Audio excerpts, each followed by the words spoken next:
দেখো বন্ধুরা, আমি আজকে ট্যাংরা মাছ করেছি। সর্ষে বাটা, কাজু, চালমগজ বাটা দিয়ে। বন্ধুরা দেখো, ট্যাংরা মাছ, বড় বড় ট্যাংরা মাছ। তা এই যে ভাত এক হাঁড়ি করে রেখেছি। তার একটা কি করব দেখো, এই যে চিংড়ি মাছ। তা চিংড়ি মাছে কি কি দেব তোমরা দেখো। এখানেও তোমার ওই সর্ষে, সাদা সর্ষে, কালো সর্ষে অল্প একটু দিয়েছি। আর তোমার আছে কাজু বাদাম, চালমগজ, পোস্ত নেই। এই যে নারকেলটা দেবো না। এই যে দেখো, আমার ঘর দুয়ার যদি নোংরা থাকে তোমরা কমেন্ট করতেই পারো, কেননা আমি বলতে পারি আমার এখন যা ঘরের অবস্থা, আমার এইটুকুনি জায়গার মধ্যে দেখো রান্না বান্না করতে হয়, আমার খুবই অসুবিধা হয়, বুঝলে তো। এখানে আছে এই যে টক দই দেবো।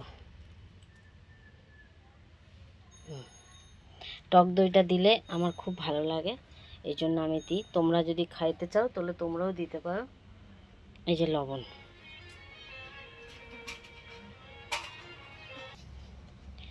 দেব, হলুদ দেখে নাও, হ্যাঁ দেব কালো জিরে,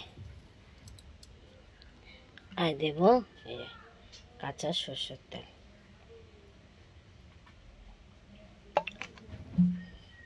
এবার এটাকে মাখবো। এই মেখে নিচ্ছি।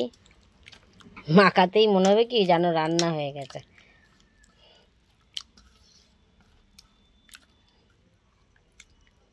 তোমরা যে যে খাবে চলে আসবে আমাদের বাড়ি। পেঁয়াজ টিয়াজ দেবো না, নিরামিষই করবো। এই কড়াইটা যেহেতু ট্যাংরা মাছ করেছিলাম বলে তাতে জল দিইনি, কেননা এটা তো যেহেতু এইভাবে মাখানোই করবো তো ওই জন্য। এই দেখো বসিয়ে দিয়েছি। এবার এটাতে এই যে হাতটা ধুলাম, এই থালারই এই জলটুকুই দিয়ে দেবো। এই বসিয়ে দিয়েছি, এবার ঢেকে দিলাম, যে ঢাকাটা থাক। এদিকে দেখো ডাল সম্বার দেবো। এই দেখো মুগ ডাল সেদ্ধ করে রেখেছি, এখনো হয়নি। মাছের মাথা দিয়ে করব।